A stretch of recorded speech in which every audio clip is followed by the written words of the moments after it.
Progress. Hi, everybody. Welcome back. We're in week 4 of our sessions. I know that Jake has been sending out emails to all of you about the in-person classes that everyone is required to take. This is the same procedure that we've done in the past 2 semesters. According to NIAC's regulations, all students must take at least one class on the New York campus. The dates that we'll have these hybrid classes are October 20th, October 27th, November 3rd, and November 10th. Jake has sent out an email to you with the exact date when you need to show up at NIAC College. There will be someone there taking attendance. It is very important that you follow through on this, because if you don't go to the in-person class, you cannot pass this course. You only need to be there once. The classes start at 2:30. He put that in his email as well. Please arrive at least 15 minutes before the start of the class. They will direct you to what room you should go to. It will be virtual in that I won't be there, but you'll be in person there.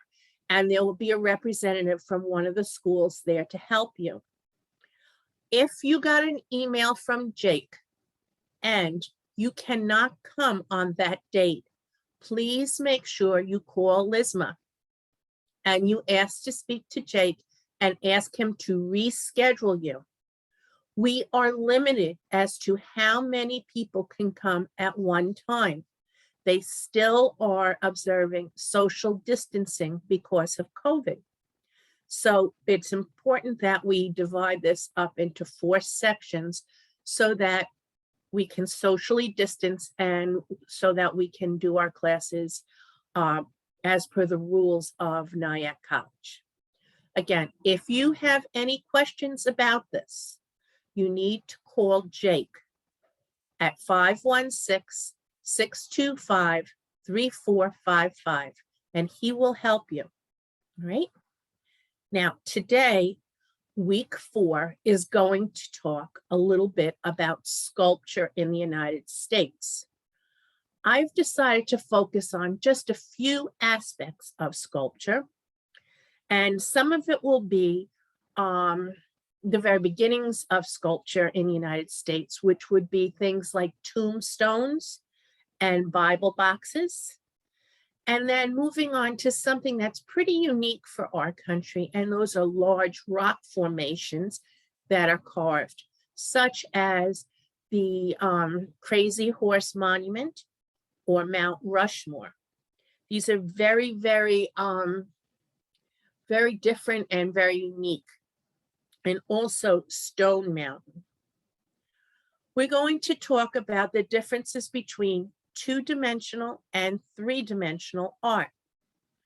2-dimensional is as if we're going to do something like draw on a piece of paper, paint a canvas. Sculpture, on the other hand, is considered 3-dimensional art. 3-dimensional, like this bottle of Snapple. We can hold it. It's got depth and volume and height, okay? It's got weight, all right? The volume and the depth are what makes it 3-dimensional. So we're going to talk a little bit about Mount Rushmore, which is a large carving with 4 presidents' faces, okay? And Stone Mountain, which is another carving, and Crazy Horse Monument, which is still in progress being made, a tribute to Crazy Horse, a Native American chief who fought with Custer at the Battle of Little Bighorn.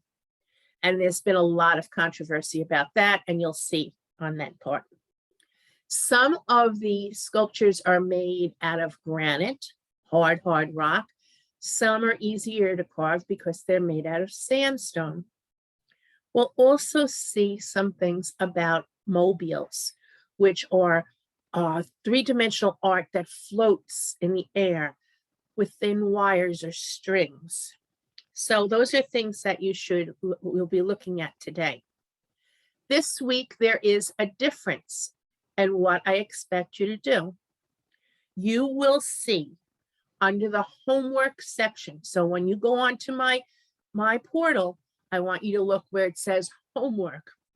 And I want you to look at an article that's written, and it's called The Art of Life and Death in Colonial Bonn. And it is about, we're going to talk, I told you, about gravestones and Bible boxes and how people did different kinds of artwork and what it meant when they buried people back in the 1700s and 1600s. What we see today is that the history of sculpture started around the 1600s. And that's when craftsmen, carvers, would decorate gravestones, tombstones, monuments for the cemetery, and also boxes to put Bibles in. Bible boxes were very important to people back then because Bibles were a way of tracing your family history. So they liked to keep the Bible safe in a nice carved box that looked pretty. And also, if they were traveling, it would keep the pages from getting ripped or dirty. Gravestones or headstones are the things that are placed at the top of a grave to mark the passing of someone. Most gravestones include the name of the person, the date of their birth, and the year that they passed away. Sometimes there's a prayer or some words that are on it, like beloved husband or beloved father.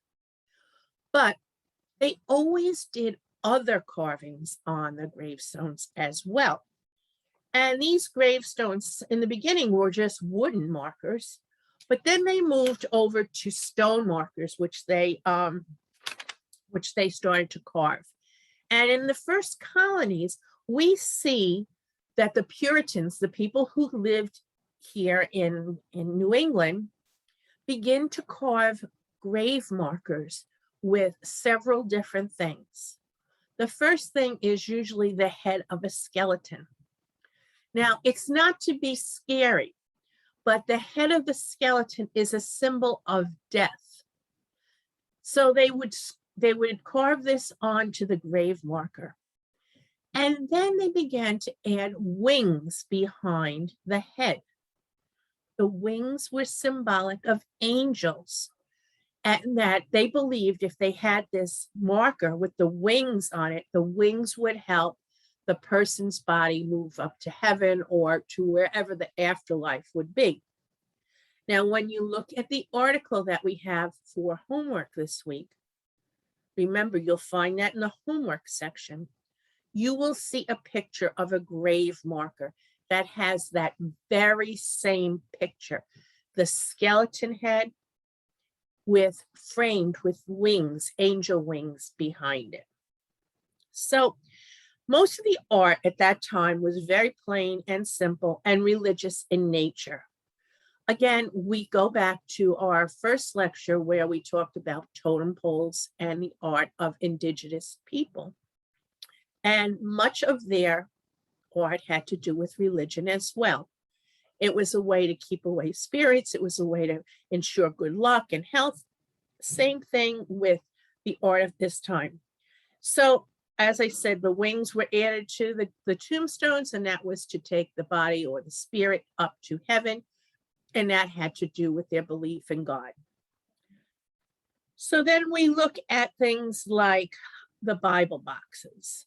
And the Bible boxes are small containers in which people would store their Bibles.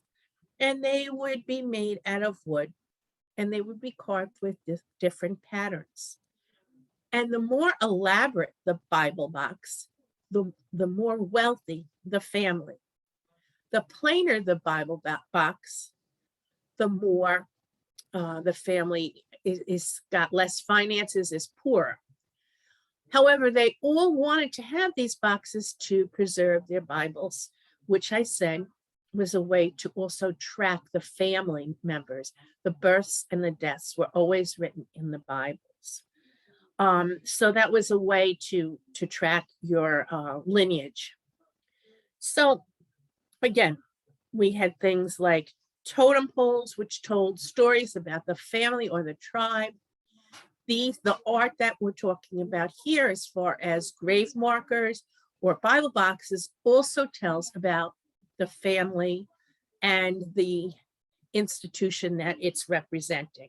And they would have things like faces on them and spirits on them, and then some fancy repetition of line work.